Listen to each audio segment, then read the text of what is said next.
বিল্লু আর আমার ভিতরে হবে দৌড় প্রতিযোগিতা, দেখবো কে আগে যেতে পারে ফিনিশ লাইন পর্যন্ত। বিল্লু তুমি কোনো চিন্তা করো না, তুমি তো জিতবে এই রেসে। হ্যাঁ মা, আমি তো জিতবো।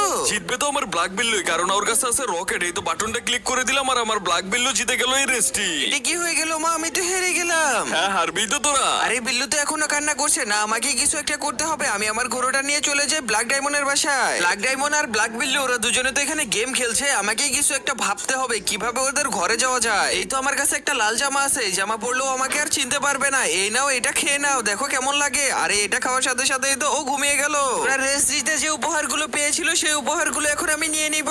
এই তো সেই উপহারগুলো, এখান থেকে কিছু উপহার আমি গরিবদের মাঝে দান করে দিব, যাতে ওরা আমার বিল্লুর জন্য দোয়া করে। আর বাকি উপহারগুলো দিয়ে আমি বানাবো একটি স্পেশাল রকেট। এমন সুন্দর রকেট বানাবো যেটা থেকে কিনা সবাই অবাক হয়ে যাবে এবং বিল্লুর অনেক বেশি পছন্দ হবে। আরে বাবা, এটা তো আমার অনেক বেশি পছন্দ হয়েছে। আরে বাপরে, এত সুন্দর রকেট বিল্লুরা কোথায় পেলো? বন্ধুরা, আমি 2 দিন ধরে খাবার না খেয়ে আছি। প্লিজ তোমরা সবাই ভিডিওতে লাইক দিয়ে চ্যানেলটি সাবস্ক্রাইব করে দাও, যাতে আমি খাবার পেয়ে যাই।